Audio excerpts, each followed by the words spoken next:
Well, it looks like POTUS took a trip, dropped to his knees quicker than Archie's sister at a bachelor party. And if you want to see a party, go to YouTube and search out at NTTFGPOD.com and subscribe. I'm Rock. And I'm Archie. Well, our opinions, they might not matter to some, but... What are you doing in there? It's a podcast. Immature, crass, trashy. And those are their good qualities. These poor schmucks are a couple of IQ points away from eating paste. But when it comes to music, sports, and comedy, well, that's all they know. You're listening to Not These Two Fucking Guys. Not These Two Fucking Guys podcast. What's up, everybody? We just want to take the time to thank everyone out there for subscribing to our channel. We're seeing more and more subs. People are, what do the kids say? Smashing that like button. So hit that fucking like button. Subscribe to our channel. Check out these awesome interviews we got coming up. Oh, man, they are so much fun. You are just going to dig it. Rock, all I have to say is that the channel, the pod, is growing. And just like your second chin, it keeps getting bigger and bigger and bigger. And I'm happy with it. So thank you all out there. We got a good show coming up. Stay tuned.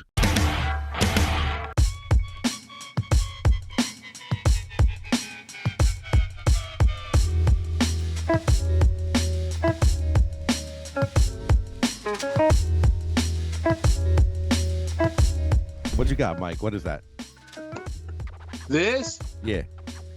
I actually have an IT certification. No shit. Yeah. That's dope, bro. Right? That's fucking great. Yeah, sometimes audio is shit. You know, I should have brought a Bluetooth speaker in here too, because that would have helped with that too. No, you're good. You're good, bro. I'm good. My You're iPad, good. I can hear everybody and see everybody. Bob, are you good? You can hear everybody? I mean, it's all right. We'll work through it. I don't see Allie. I see some weird alien picture, but that's cool. What alien picture? Oh, is it just my Test one. It looks two. like a. Right. Check, 2 seconds. check, Hold check, on, I'm gonna check, grab It one. looks like.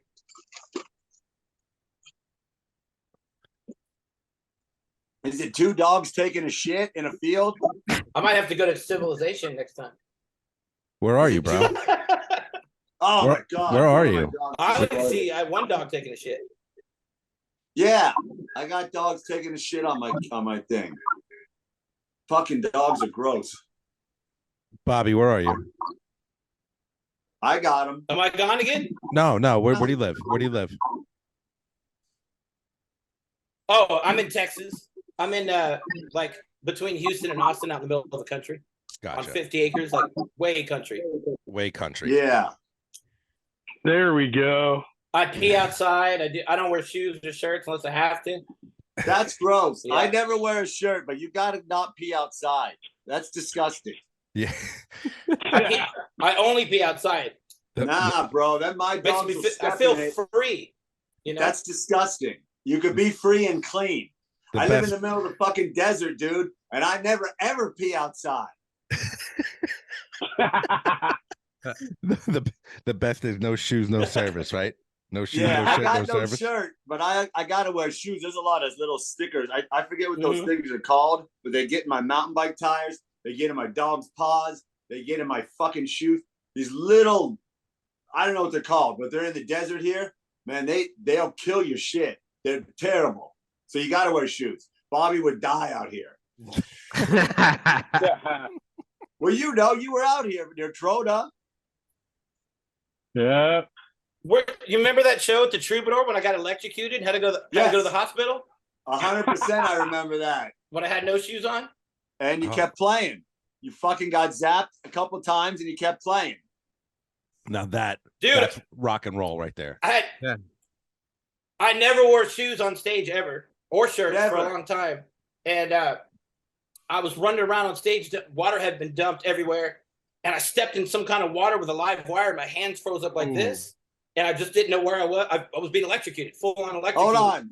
And some big dude on the side of the stage ran at me.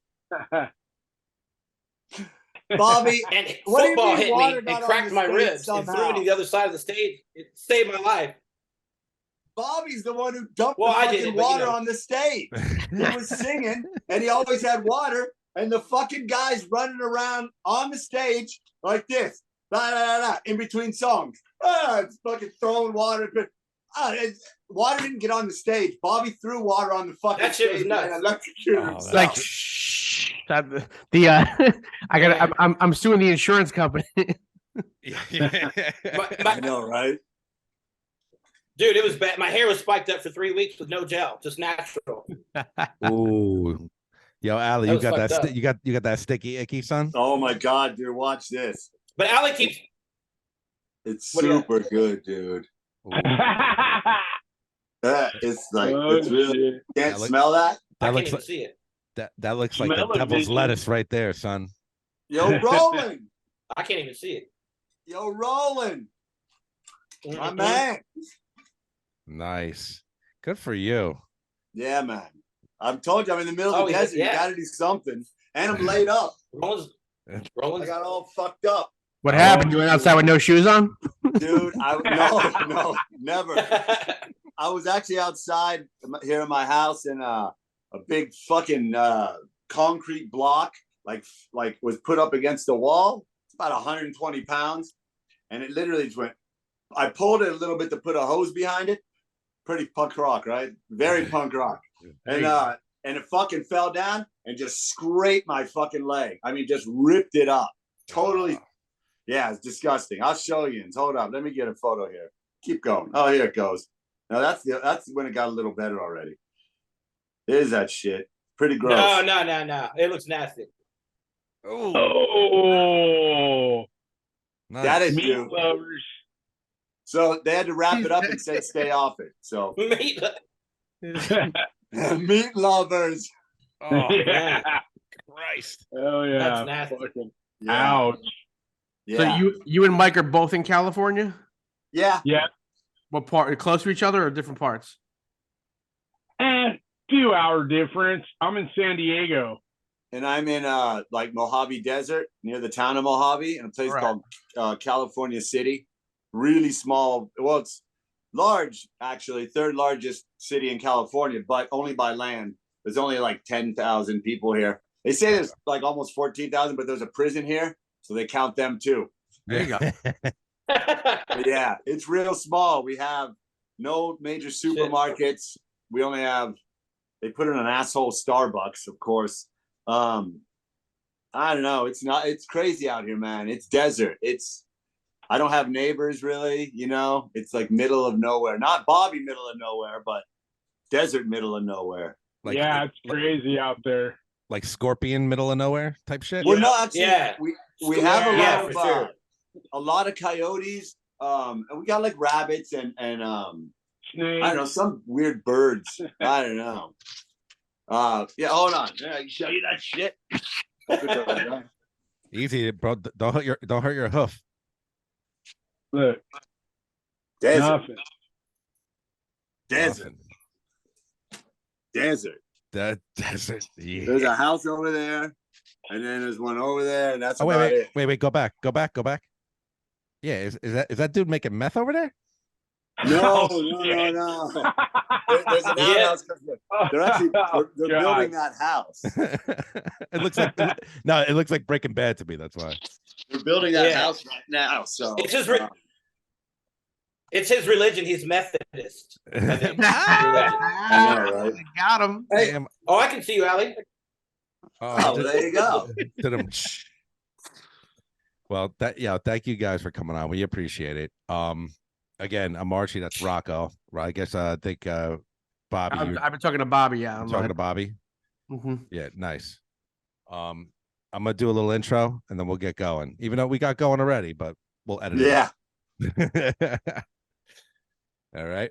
Yeah.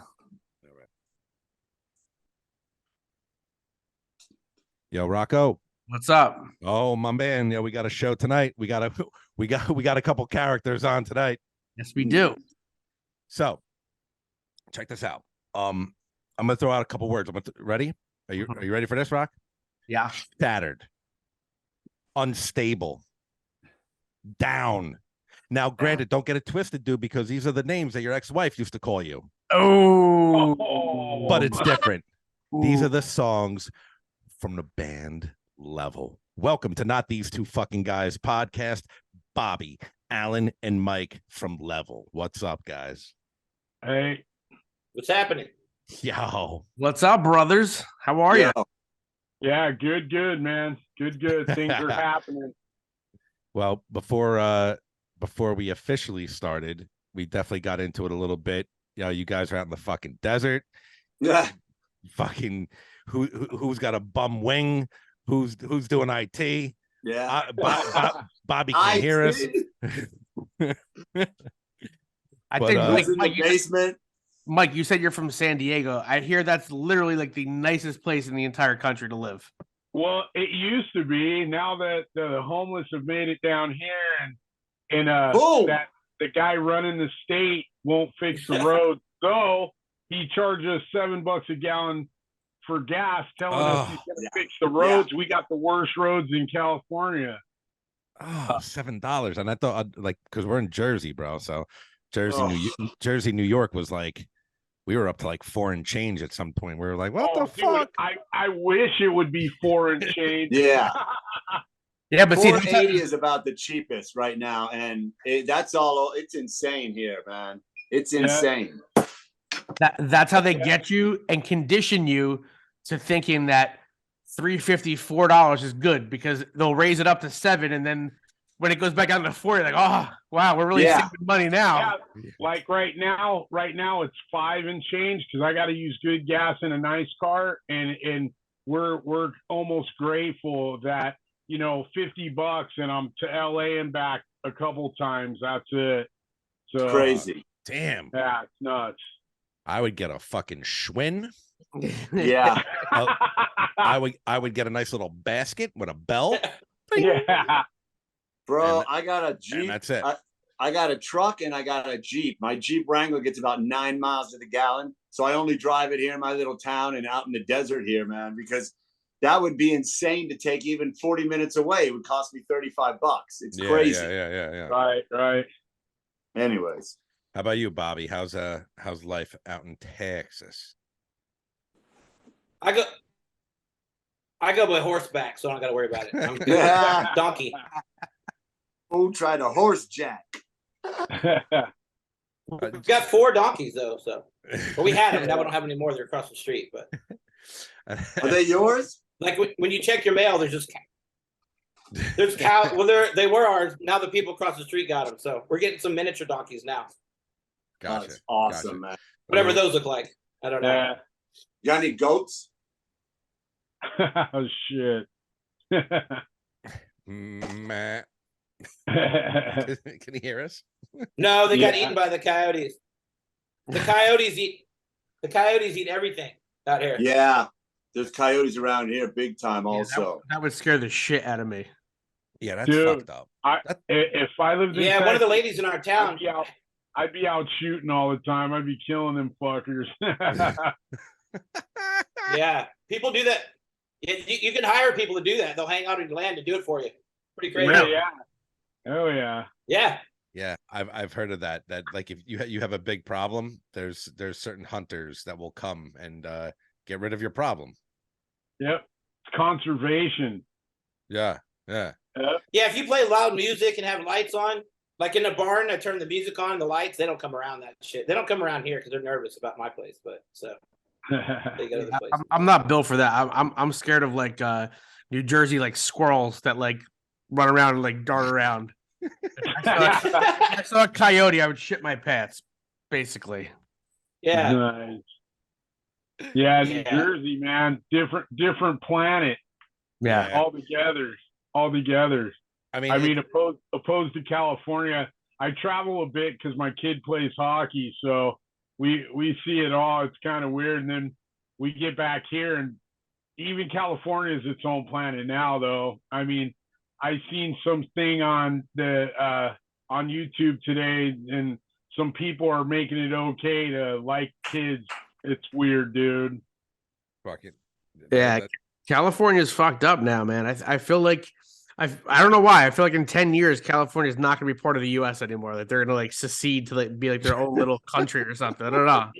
Yeah, with their own little flag. They already got a flag, dude. They're gonna border it out. Yeah, like a red border, like on the fucking map. Yeah, Texas has been its own country forever. I tell you, man. You have to admit, in the last 2-3 years, as much as Rocky busts my balls about liking Joe Rogan, he has definitely brought a new. He revitalized a part of Texas, you know, with comedy and the arts that wasn't there, you know. So I know we have a mutual friend that moved to Texas not too long ago, and he's our old guitar player, actually. Yeah. And he said, he's like these fucking people are moving in now. People are coming in. They're just coming in now to Texas in droves. Yeah. I don't know how it is by you. They're trying to. Yeah, they're trying to build a subdivision down the road from us. Yeah, but they run you off. Like these people try to buy some land and build like a little subdivision. They got ran off by, I don't know. Yeah. A lot of we're in good hands for a while. A lot of the car manufacturers that were located in California moved to Texas. A lot of people from California moved to Texas. A lot of the car manufacturers moved their plants and their headquarters from California to Texas. I guess it's it's different restrictions, different taxes, different all that shit. So, but a lot of people are migrating there. Well, that means only one. That means one thing: the music biz will pick up there, so it'll be fun to play there. I think we're getting some stuff. I think LeVel's getting some stuff done out that way, and that'll be good for us. Most definitely. So talk about that shit, getting music done. I mean, so we're in different parts. I mean, Texas and California. How are you guys getting some music done? Oh, Bobby's leading the charge. Yeah. Okay. Well, it's kind of a good question because we run Logic and Pro Tools and we write a lot on our own. Okay. So I'll write tons of. I play bass, drums, guitar, program, all that kind of stuff. So I'll write a bunch of ideas and skin flute. That back in college. No, just kidding. But so I'll write a bunch of ideas and shoot them out. Choruses, verses, music, and we'll pass it back to each other, and they can throw ideas down. And with the technology we have now, we can work from remotely. But eventually, we got to meet up and go through the songs and find out what feels right and work out the kinks. But we can get a lot of ideas done at home in different places. You know what I'm saying? Yeah. So. Yeah, because I'm working on. I talked to iHeartRadio today, so we're working on a bunch of Texas shows: Houston, Austin, San Antonio. Nice. That's good. That's awesome. So when we do get together, though, we're chucking rockets, dude. We're super tight, like insta, bam. Yeah. It's good. It's good. Yeah, I can imagine, just because so we started this podcast in 2020, literally like a month or two before the pandemic, right? The musicians that we had on because of the pandemic, because we could talk to people in California like yourselves, you know? Yeah. So throughout the years that we've been doing this podcast, they say the same thing, you know? We could jam via Cyber Jam.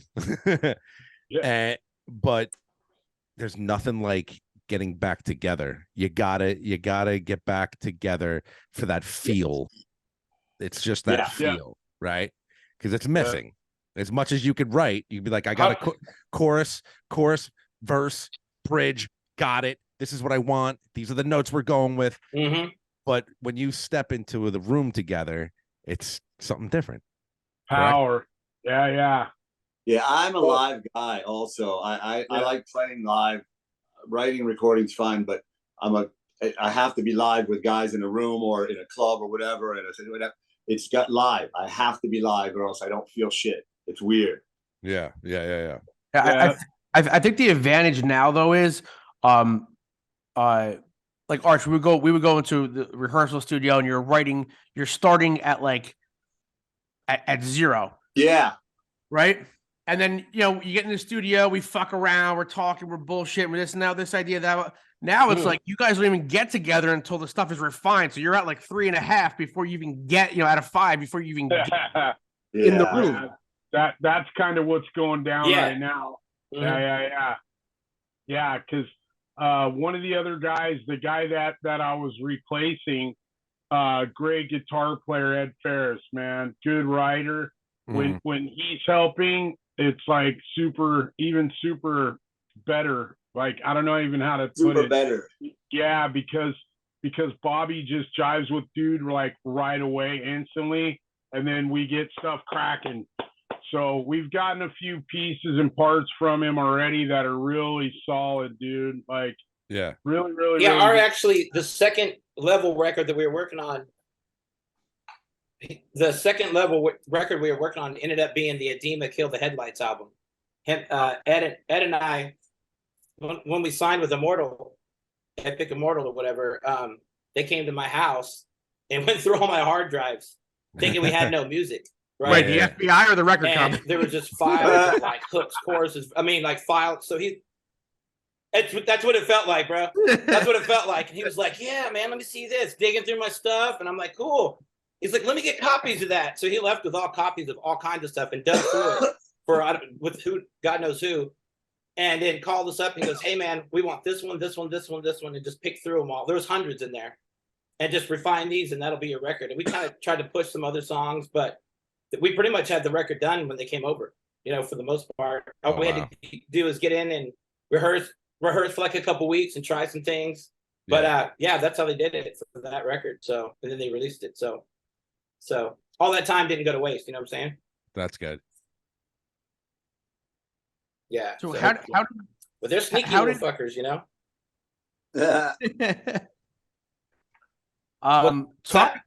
Talk about how the band got together initially.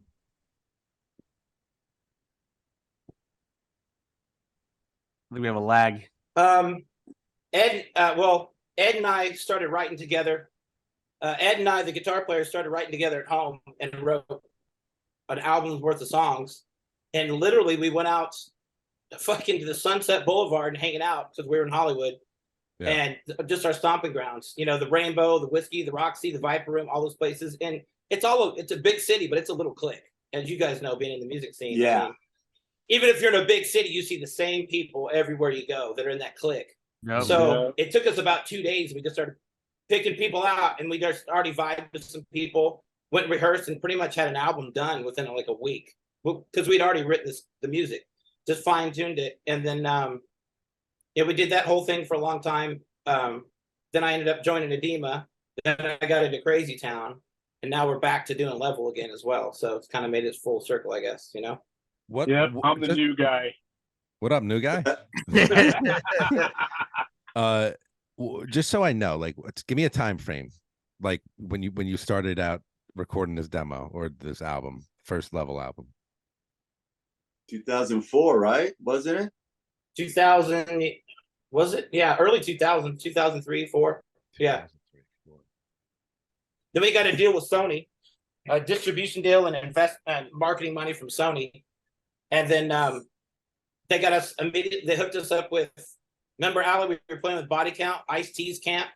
Yeah. This guy Junior from Ice-T's was our managers. Yeah, so they threw us on. Right away, they threw us on shows. We got like movie trailers, Batman Begins, and Disturbia, and TV shows. So within a few weeks of them, the first show I ever did with LeVeL. Yeah, right away. The first show I ever did with LeVeL, Bobby came and me and Bobby knew each other. He was in a band called Numb, and I was in a band called Full Metal Racket. And Bobby and I knew each other, but I wasn't in that band anymore. I was in a punk band now, and blah blah blah.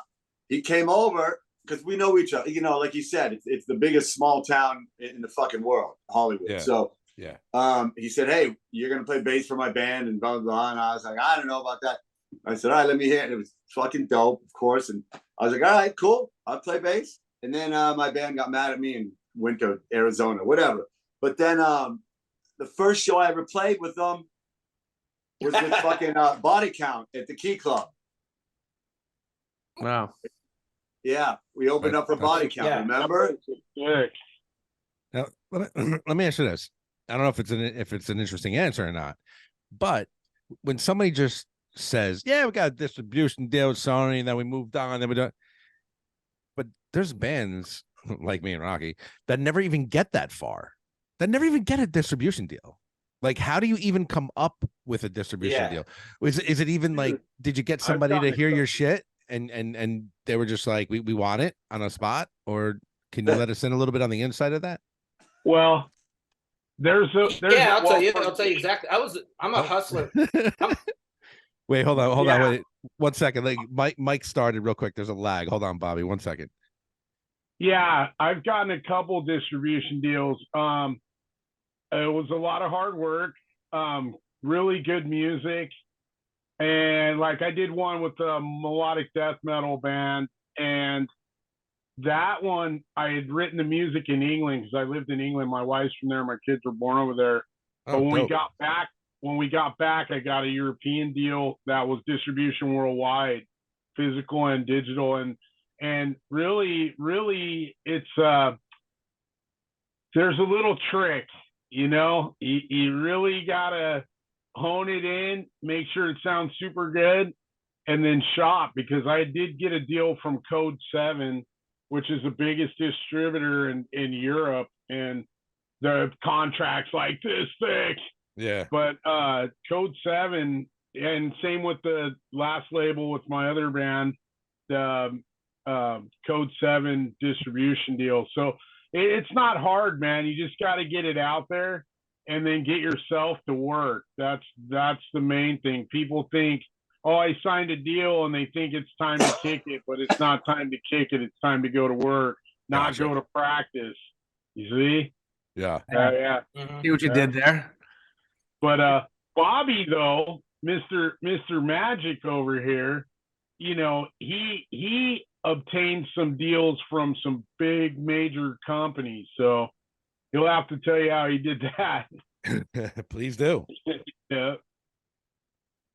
I think you cut out. Can you hear me? Yeah. We hear you. Oh, I'm just saying, I'm a hustler, man. So like, once I get my sight set on something, I went and found Investor.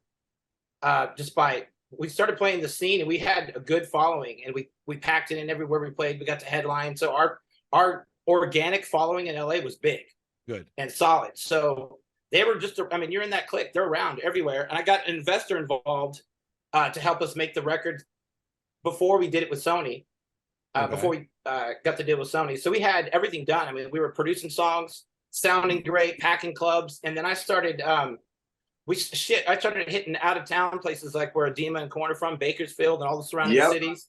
And I got us radio airplay. We were more requested in one city more than Metallica and the Chili Peppers, and just getting on radio play. So the buzz was going. We started packing shows in other cities, having bands open up for us. And I mean, we'd go to the fucking schools when they get out. Me and Nico, our old drummer, and we had demo CDs. And when the school would come out, this was back when you had CDs, we'd dump them out in the grass and be playing music, and all these kids would be coming grabbing them. They had stickers, and we do that at all the different schools. And we'd hit cities hard. The outer cities that are more of a secondary market. Yeah. So those, within 2 or 3 hours, we could play LA, and we started doing the surrounding markets, and people just started coming to us from that, But we were Bakersfield was big for us. Big. Yeah. That was Archie and I tried doing that, handing out at schools, but by law he's not allowed. How many feet is it of a school, Arch? Yeah, I forget. Yeah. Yeah, right. Can't go anymore. We actually could have really ended up like that back then. Thinking about it. There was that one time in Bakersfield. Yeah. In a trailer with this girl and her mom. Yeah, that was when the Corn and that's pretty. Yeah, that's where Orgy and all those guys are, of that whole clique. Cradle of Filth too, right? No, Cradle of Filth's from England. Oh, are they? Yeah. Who was it then? Cradle of Thorns? Maybe Cradle of Thorns. Some kind of cradle. Cradle of something. It's got to be Cradle maybe, of Thorns. yeah. Cradle of Thorns, right? Hold the Something. fuck on. Everybody just wait, guys. Yeah, I think you're right. Yeah, I think it was. Yeah. Cradle Some of Coles. Thorns, hometown. I don't know. They're gonna give me some gothic movie or some shit. Cradle of Thorns, hometown. Or a picture of Rocky in his crib. I know, right? Bakersfield, that's what I thought. Not Phil. Sorry, Mikey. This cat was in heat 2 days ago. Say hi. This is Callie. She was in heat 2 days ago. Now she's chill. See? Hey, Fada, come here. Yeah, there you go. Come get this cat. Look at that shit. Get that cat, motherfucker. So you guys playing a band now? You guys playing a band now? We do, yeah. Yeah, Or- we're like more like What kind of music is it? what would you describe it like, Rock? I would say like heavy, I don't know. Down Heavy D? Down meets Like Black Label Society, like that kind of stuff. Oh, hard rock. Yeah. yeah. Oh, Like cool. Les Pauls and Marshalls. Well, funny you say that. We started off this band having a groove to it. Right. Like a nice fucking groove, a bounce. You know what I'm saying? When you can get the fucking people to bounce. And then we got a sick guitar player. And then now we're more of like a metal now. more like a Lamb of God-ish type, like a Mark Morton-ish style. Right. And there's nothing wrong with that. But No. we initially had a to our song, like that type of shit. Right. Like Fucking Pantera. Yeah. And like that was totally different than what we were playing for years, and I loved it. I fucking loved it. But we kind of gravitated towards other stuff. But it's great. We got to open up. We got to open up for Buck Cherry. We got to open up for Rat. We got to open up for Butcher Babies. Fucking Non-point. That's cool. Without us venturing and touring and I love doing all that Non-Point, stuff. man. Non-point's fucking awesome. Yeah. But without getting to a level like you guys got at some time, we hometown heroes. We call ourselves. You know what I'm saying? All right. We get Yeah, our for rocks. sure. We get our rocks Yeah. off. You know. Yeah. Hell yeah. Yeah. Nothing good more shit. fun than We're touring. gonna do a show so together. Gotta get out there. You guys come this way because we'll never Yeah. come that way. We'll come when Bobby can come. Right, Bobby? Well, Yeah. You guys come out this way. We'd love to jump on a bill with you, bro.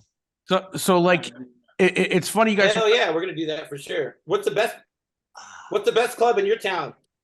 Near us, What's the club? Starland Ballroom is big by us. Starland Ballroom, Wellmont Theater, Sherman Theater in Big East ball, Stroudsburg. Stone Pony. Stone Pony. Come on. Yeah. But it's funny you guys were saying like distribution Pony. deals because that was the thing that we were always lacking, but we got offered some decent like independent deals, right? But there was no distribution behind it. So we Yeah. looked at these things that people Yeah. offered us, and it was like, okay, well, all the stuff that you're doing for us, we could do for ourselves. It wasn't anything special. So Yeah. how is a Yeah, you distribution deal different? Yeah, you got to look out for that 360 deal, dude. Like a lot of labels, well, they call themselves labels. They'll come to you and say, hey, we'll put your record out and yeah, we'll do this deal for like, they'll do this one. We'll do this deal for a couple years. And if you take a contract and don't have it read by a lawyer so you don't get hit with the jargon, they can take your rights. They did this to that one girl that Kanye West talked about on stage, got in front of her. You know, the tall, thin, blonde chick? What's her Taylor name? Swift. Taylor Swift. First deal was a 360 deal. Got fucking ripped off, dude. Huh. Like, that's a bad thing. So what you want to do is you got to have a team. That's all there is to it. You need a lawyer, Yeah. number one, music attorney.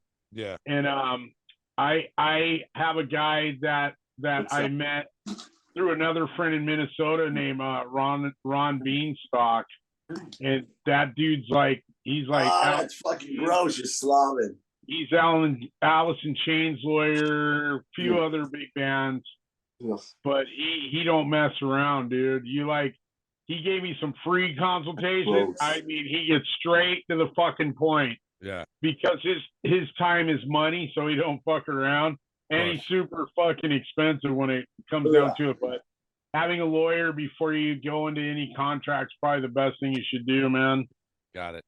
Well, I'll tell you this.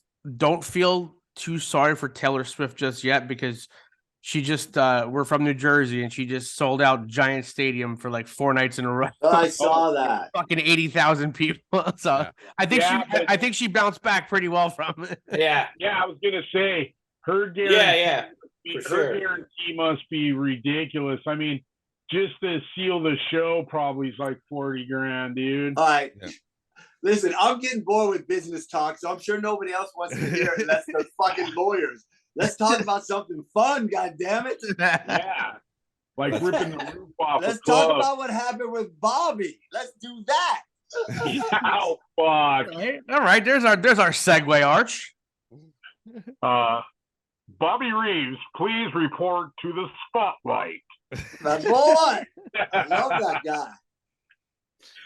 Yeah, I love him, man. I got to tell you before, hey, no matter what, any of that crazy I'm only here.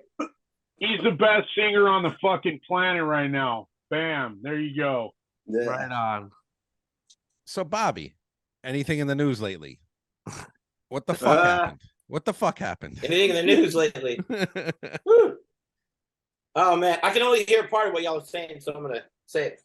Yeah. Well, the Crazytown thing, man, Seth's my boy. So, we're buddies. And, man, after what happened, we ended up folding each other's clothes and we were fine. Except some bad shit happened. But, yeah, man, there's a lot going on with that. There's a lot going on with that deal. For that, I'll be honest, man. I don't want to throw anybody under the bus, man, because, we've been friends and buddies for a long time. But, we all hit problems. But to tell you the truth, that whole thing was pretty disorganized and a shit show from the very beginning. So, haven't told anybody this, but I got left behind after the first show.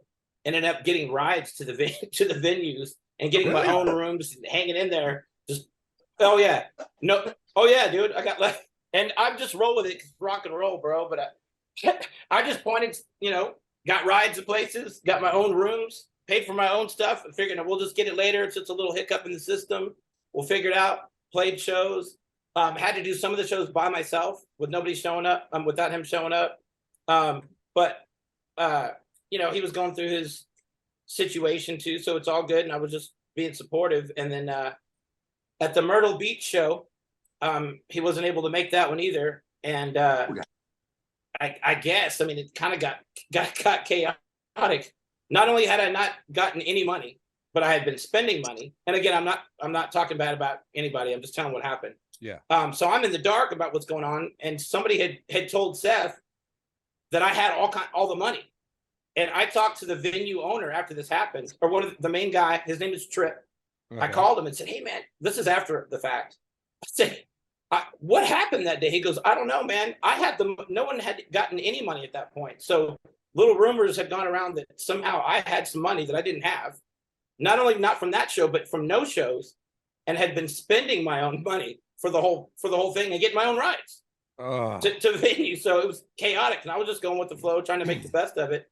And it went south from there. So we ended up getting in a fight, and it ended up on TMZ and got in the news, and and now we were bad, and we got kicked off the tour. And now there's more people coming to your shows. We'll see. So yeah. So and then it's rock and roll. It is what it was. But yes, leading up to that was a lot of frustration where they were thinking about calling it off several times, for some other reason. So this was just the straw that broke the camel's back. They're just like, okay, this is it. It's been going on for a while. Different issues, different things, missing shows. So just a lot of stuff. But is Crazytown a band? Are they a band? And are you in it? What's it? Like, are they still going? Well, I can't speak for that. I'd have to let Seth Shifty talk about that. What he wants to do. I don't know what's going on right now. I talked to him the other day. I've talked to him several times. He even brought up to me the other day, you know, and we're friends and we're trying to get through everything. I'm focusing on level right now, but he did bring up something about these Powerman 5000 shows. But I don't know what he's going to do or how he's going to go about it. And he asked if these guys wanted to play it. So I don't know if they are or what's going on. It's just, I'm letting him do his thing at his pace. And I'm just kind of taking the back seat and I'm down for whatever. And I always want him to do good and be healthy and be happy and, you know, and be healthy and live up to his full potential. And I got to do the same thing with me. You know, I stopped drinking. I'm sober now, so I'm trying to restart myself too, and just stay focused because that can get out of control, and I have no control over it. You know, this is more my family, and we have a little more control of it. So that can get chaotic, and I'm just thrown into it, and I don't know what's going to happen. You know, and I don't drink. Like the day before our whiskey show. Do I? Actually, the morning of our whiskey show in Hollywood. I ended up playing guitar for the show, learning the songs the night before, because I played guitar for a long time. So it was cool. I was like, all right. And these two guys showed up to play some of the set with us, and they learned it. And the drummer didn't come. Our drummer from Edema, which was my old drummer, was going to play, but he couldn't make it. So I got on the phone that morning too and called a super dope drummer, really good guy, Kevin Kapler, and he had toured with Crazytown with us for a while during like the big Make America Rock tour and some of the other ones. And he already knew the songs. I called him that morning and he just showed up and played too because he knew all the stuff. So we threw it together at the buzzer, but it was chaotic there for a second. So that's kind of part of the deal. You know, it's a lot of chaos, you know? Ooh. So very chaotic. Yeah, but a bit much for he's me. a good dude, man. He's a good guy, and just we all have our battles, and yeah, I mean, it just from the outside person looking in, it looked like there was definitely just from the outside looking in. Obviously, looked like there was alcohol involved, and you know, don't know what other stuff. Seth Shifty did not look great. I don't want to talk bad about him, you know, but you know, just seeing even like the clips from maybe the day before or whatever with thinking that his mic wasn't loud enough and like that kind of stuff. You could tell somebody's going through some stuff. Honesty is never wrong. Honesty is never wrong. Yeah. May hurt people's feelings, but it's never wrong. So you got to say what you got to say. Yeah. It just looks sad to see somebody in that kind of shape when you have the opportunity to be on a cool tour like that.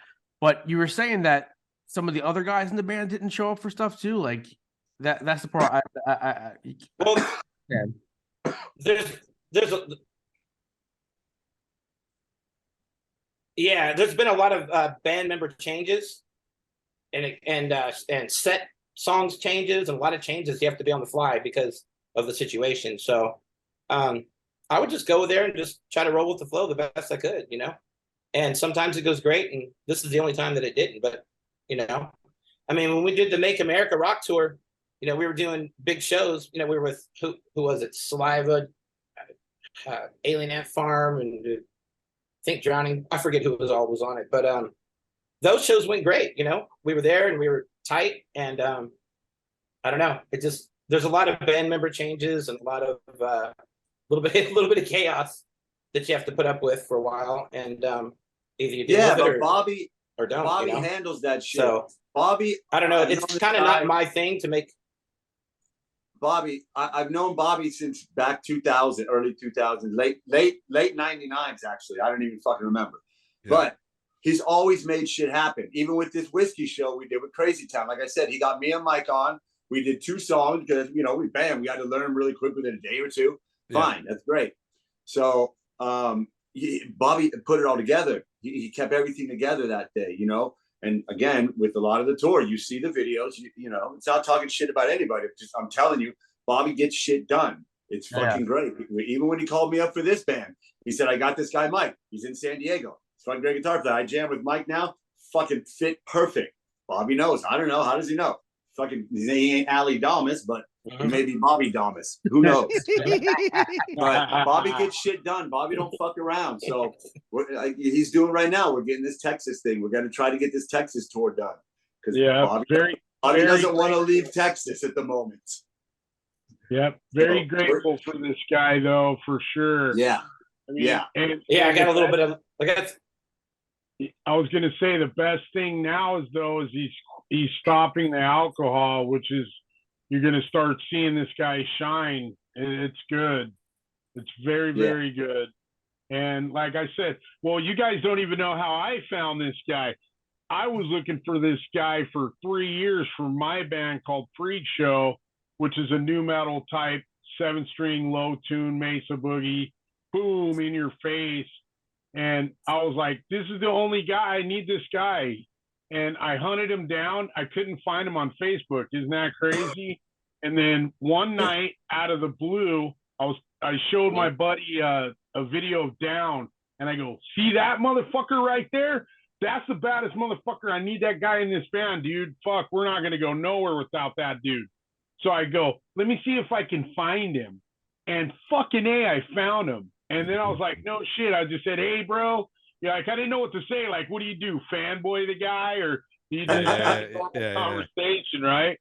So I just normal conversation, kind of chatted, and he hit me back, and we started talking and shit. And you should have brought him a goat. I did ask him though, come on, dude, you want to come jam, blah, blah, blah.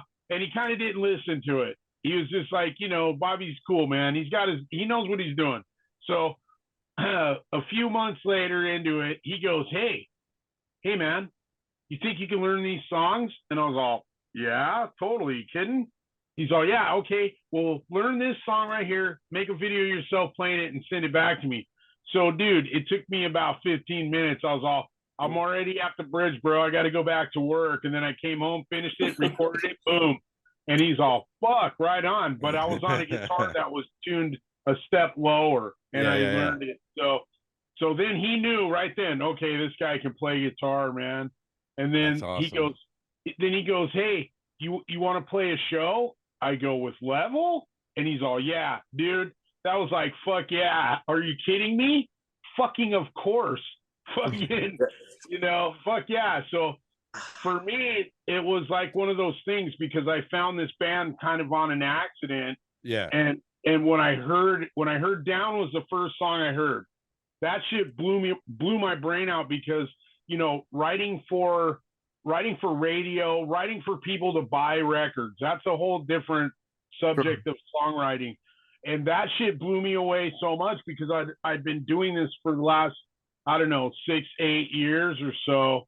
And I'm like, fuck, that would be a perfect fit, dude. I can play all that stuff. And yeah, so I'm grateful I get to play with Allie because me and Allie, though, when me and him hung out, dude, we're chucking missiles, dude. We're so fucking tight.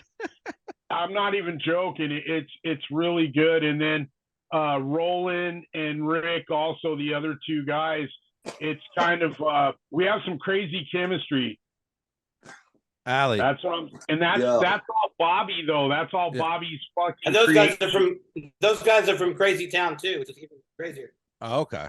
Yeah, the other guys. Allie, what's one of your favorite feelings you get when you guys actually step into the rehearsal studio when you hit the stage? What makes LeVeL for you?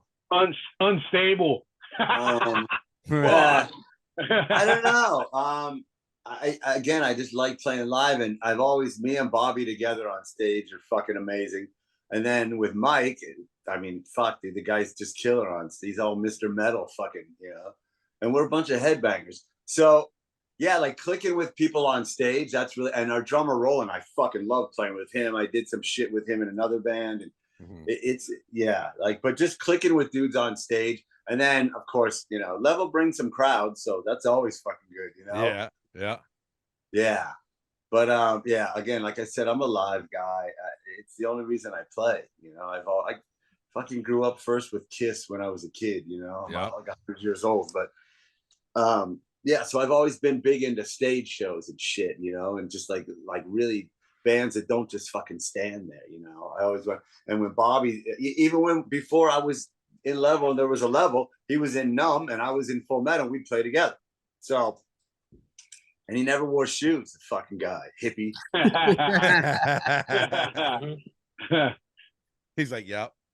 He's waiting. He's lagging. Remember, Ali? We were playing the fuck. Believe it or not, there was not really rap rock. It wasn't really a scene yet. And my band had we did rap rock night on Sunset Boulevard. It was us in Numb. It was me singing with a rapper who was like a Crip gangbanger type dude, which was my roommate, and he was badass. And so it was very odd. Like when they wrote articles about us, it said South Texas meets South Central. And so people were like, what the hell is this shit? Cool. And so we were doing the hard rap rock type thing. And then he was in a band, Full Metal Racket. And there was, what was that other band? Sunny Bones. Remember them? They had two singers too? A singer and a rapper. I do. And that was kind of before. Yeah. And we even did a show. And this guy gave me a tape, a cassette tape. That was that long back on Sunset Boulevard. And it said Counterfeit on it. And the name of the band was Limp Bizkit. And I was like, Limp Bizkit? These guys are never going to make it. What the hell kind of name is that? When I first heard it, and when I saw it, I put that in when I got home and listened to it. And I was like, holy shit, this is badass.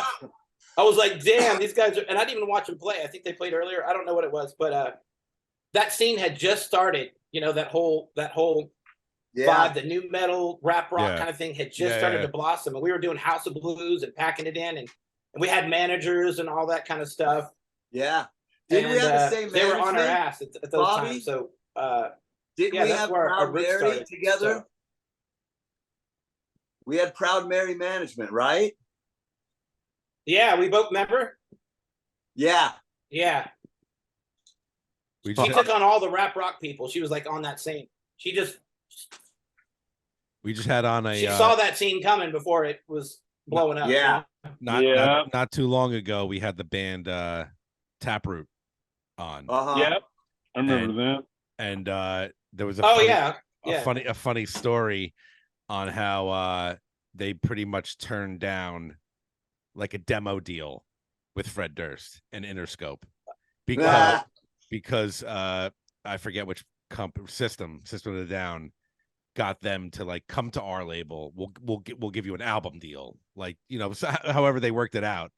And like the whole joke is that like Fred Durst left a minute voicemail on an answering machine because it was 98 or whatever the fuck it was on an answering machine, and it was like, yo, fuck you this is a town where you need friends and you have no friends.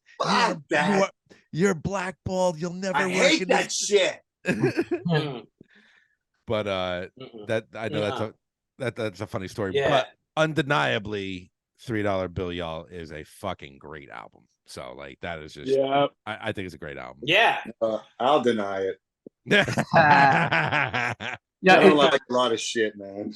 It's funny. It's funny because rap rock / new metal is having a resurgence, right? Yeah. But and that's how Archie and I, that's our first band together. That's what we did. It was like new metal, rap rock, and everyone's like a resurgence. I'm like, all right, I never stopped listening to it. I never stopped fucking digging it. You know what I mean? So to me, it's not a resurgence, but I'm happy that it's now back to prominence where people, you know, get the opportunity. Yeah.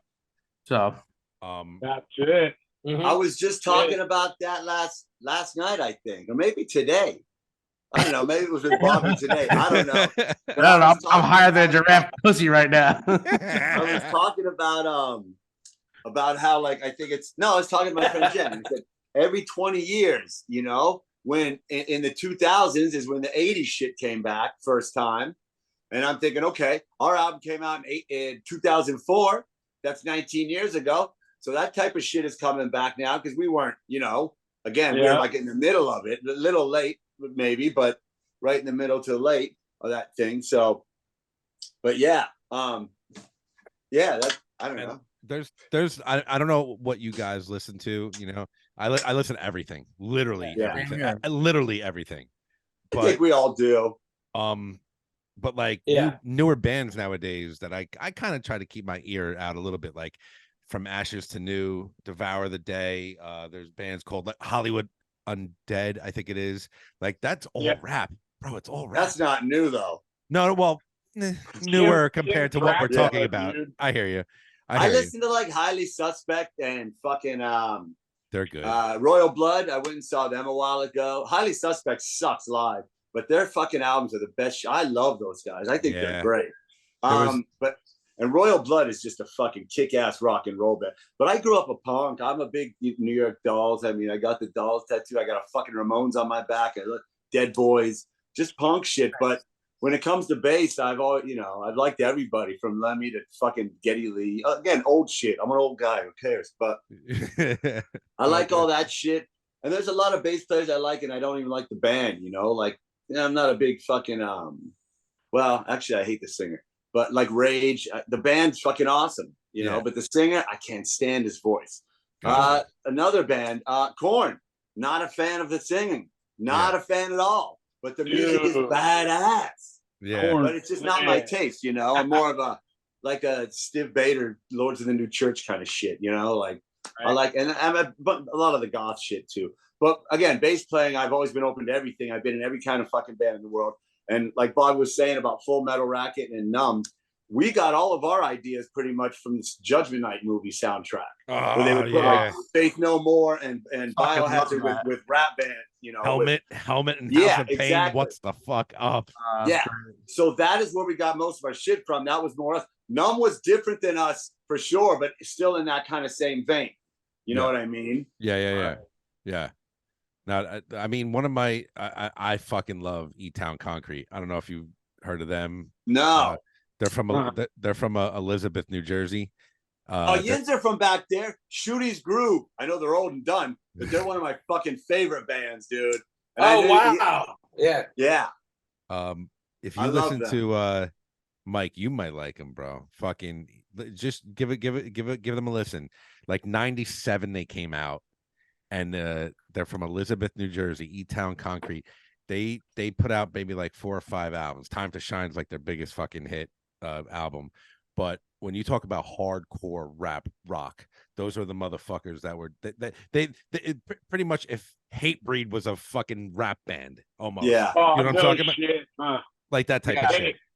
Hey, it says they're still around though. October 8th, 2022. They put something out on here. On YouTube here. I see it. Cool. They're fucking dope. That's cool. I'll dude. check it out. I'll check that out for sure. I'll check anything. I love hardcore too, because like when them dudes put out Scratch the Surface, dude, that fucking spun me. And talking about the old school stuff, I always dug Korn. They opened up for a band I was in back in the early 90s before they got signed. But my band, we were like total Pantera fucking. I was just ripping people's heads off with the shit. And then these guys, but we were tuned to C sharp, so we were low and heavy too. But that whole scene, man, God, I love so much different music, man. I mean, I love fucking, your boys from New Jersey, fucking Shally is their fucking logo, with the skull and the wings, Overkill. Yeah, Overkill, yeah. Bobby we opened up for them. I loved Overkill and Anthrax so fucking much. Yeah. And obviously Metallica and Megadeth. I wasn't a big Slayer guy until later down the road. Yeah. And I fucking absolutely love Slayer. Yeah, I love Slayer. But I think that for me, the new metal thing, I really, really loved listening to it more than playing it because, like I said, I went the death metal route. I was playing fucking 900 miles an hour. That same band, we opened up for Metallica here in San Diego. Oh wow! And we were like full on throw down, dude. Nobody could even touch it. But I still, what did I listen to? I was still listening to the groove and the hip hop shit. And yeah. My friends used to always say that shit's not cool, like whatever, dude. It's heavier than what we're playing. So to me, that's heavier than playing 900 miles an hour. Yeah. Just that groove and the weight of the tone. So that's what made me go Mesa. And then on my guitars, I run 11 to 70 on my strings, so it's all Heavy about strings. it, dude. Yeah. How about you, Bobby? What tickles your ear?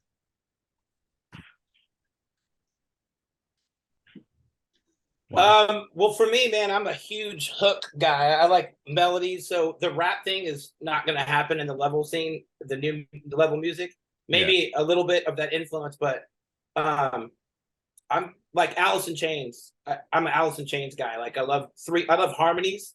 Like on Living Inside of Me on a record, I have like 16 vocals going on in the chorus. I like lows, mids, highs, breathies. I like to build big catchy choruses that, you know, I just love melodies, strong melodies, and screaming when the time is right. But I'm a little bit past. I'm past the rap stuff, to an extent. But the new music still has that same feel, but it's a lot more modern, a lot more electronics. Maybe going to be heavier and a lot of harmonies. I'm a big harmony freak, and not a lot of people are doing big harmonies anymore. So it's something I'm really into. That's one of my favorite things is big hooks and harmonies and just keeping it a little bit dark. But that's kind of where my head's at, that kind of stuff. So that's cool. We got a lot of new music that I'm working on, so I'm gonna start to pass around the hopper. Good.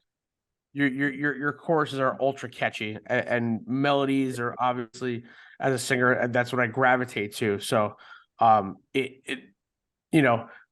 think Mike, like you said before, writing a song to sell to the masses, to the public, is a lot fucking different than just writing a song for writing the sake of a song. So, those harmonies and like that wall of vocal sound really pops. Really good.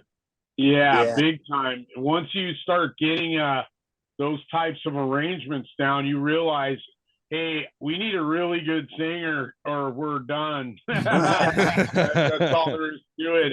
And guys like Bobby too, like you can play like the simplest progression, just 2 notes, dun, dun, and this fucker will write a hook that sticks in your head for good, you know? That's awesome. What a progression is. That's a progression. That's what that's called. I didn't know that. I never took music theory. Well, it's simple for him. Like that's one thing about Ali too. Like our Go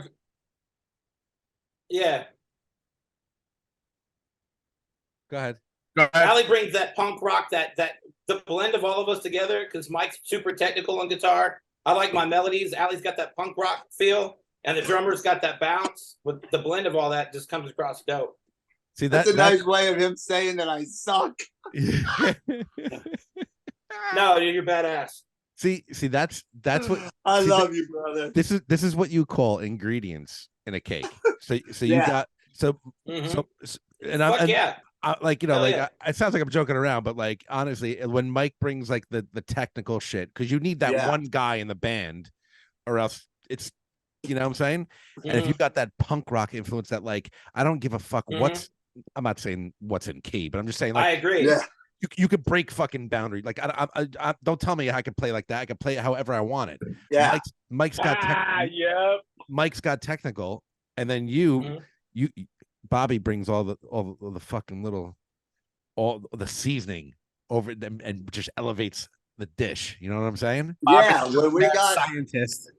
Yeah, when we got this back together and Mike got on, Bobby told me, hey, this guy Mike. I said, okay, cool. I went down to his house. I said, hey, man, you got to teach me those bass parts. I don't remember them from that long ago, bro.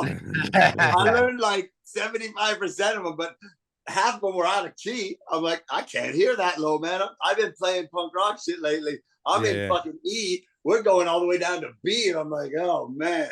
So, you know, that warbly shit. So Mike had to teach me some of the songs, like the parts. I'm like, thanks, bro. So there goes the technical shit. I can't learn from listening to that. I could learn by like writing it or playing along, but I can't learn just from like, even if it was something I've played a million times back in the day. So all right. So where's level going from here? Where the next level? The next level. Do a stage. Bobby's the man. Well, I have a lot of connections because of the stuff that I've done. So But what I really want to do is when we get too many cooks in the kitchen, we get business people involved. I like us to be independent and kind of they need us more than we need them. So I'm focusing on us kind of self-maintaining ourselves and booking a bunch of shows and kind of being independent for a while. Yeah. And then, you know, if you get people involved too early, I've learned they start to take too much. You know, their excitement level's lower and they want more. But when you can build your name yourself and hustle on your own and be independent for a little bit, your negotiating skills are a little bit different. You know what I mean? If you let people in too early and they just get on the hype, they can either burn off or just, you know, we're kind of saving up some of these opportunities that we have and wait until we feel like we're in the right place you got to negotiate, you know what I'm saying? So, you know, if people jump in too early or they don't really get what you're doing and they're just, you know, in it for whatever reason they're in it, sometimes that can go south. You'll be locked into somebody that's not really into it like you thought they were, and they can shelf you or put you to the side or not do what they're supposed to do. That's the worst thing ever. I mean, we got signed on Immortal Records just because we were Dima, and we did have a dope record, and and we were on the fucking road, and we came back for a break, and we're leaving again. And we went to the office, and it was empty. They were gone. They disappeared. Didn't even tell us. Jeez. So I'm like, we signed this deal. We had all these offers, and we picked.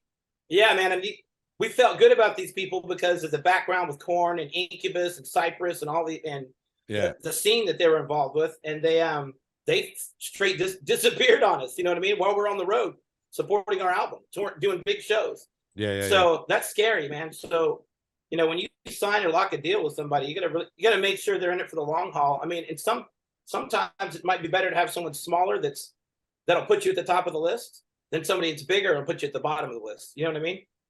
So remember those Guerrilla Union guys back in the day, Bobby? Those guys fucking were badass promoting motherfuckers. They loved us. They loved you. Yep. Hey, Allie. Yo. Are you high? Yeah, they were cool. Am I high? I'm generally always high, man. Yeah. When is he not high? Huh?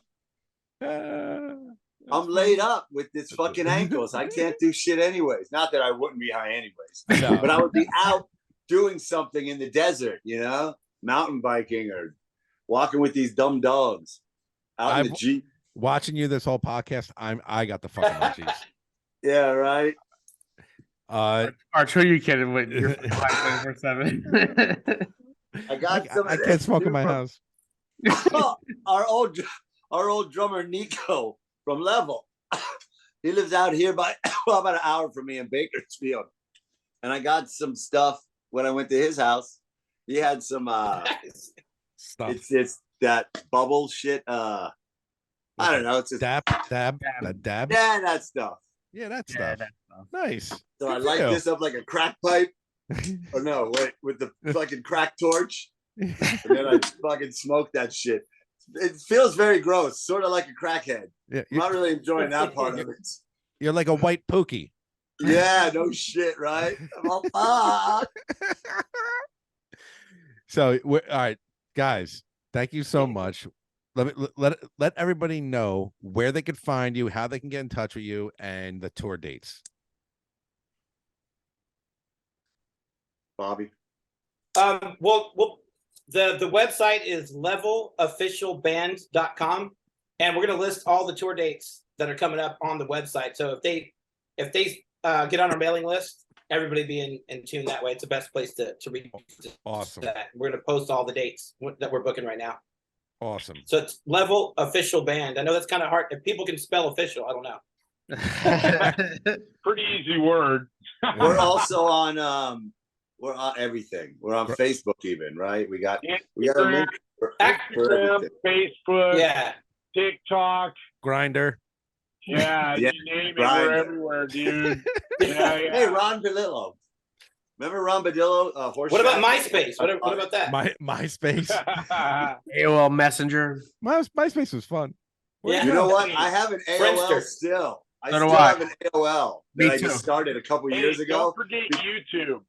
It's all for my shit emails. Yeah, YouTube also, our LeVeL stuff. Bandcamp, and we're on SoundCloud as well. Awesome. And we're on fucking are we on iTunes, Bobby? I don't know, but I know we're on Spotify.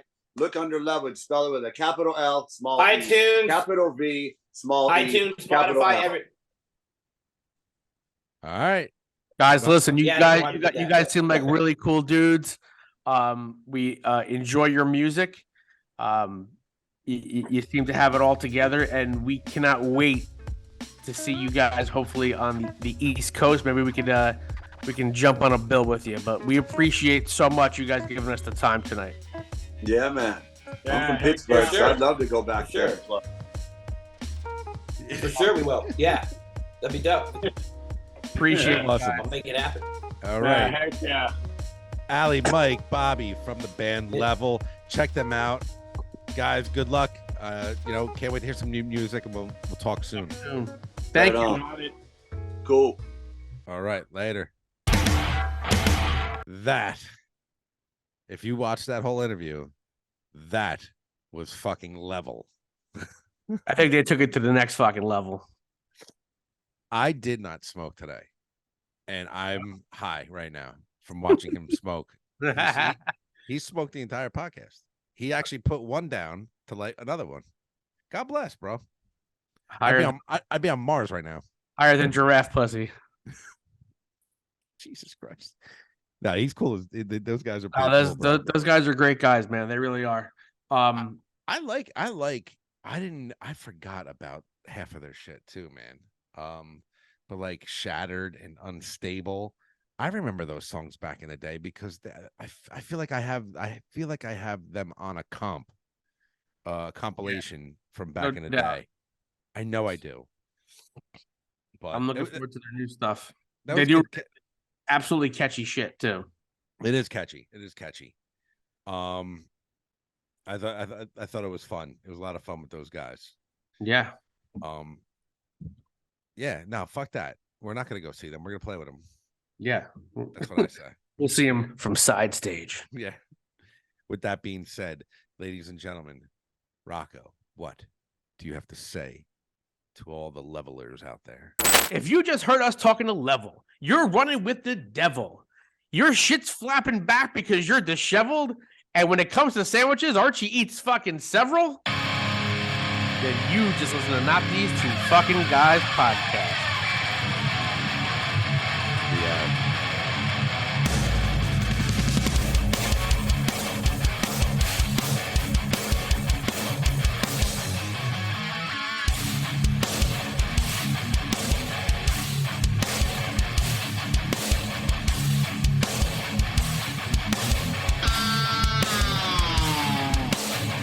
If you just heard us talking to LeVeL and you're running with the devil, and if you're like Archie and you go eat it, go eat a. What was that? If you just heard us talking to LeVeL and you're running with the devil, you look like Archie because you're disheveled.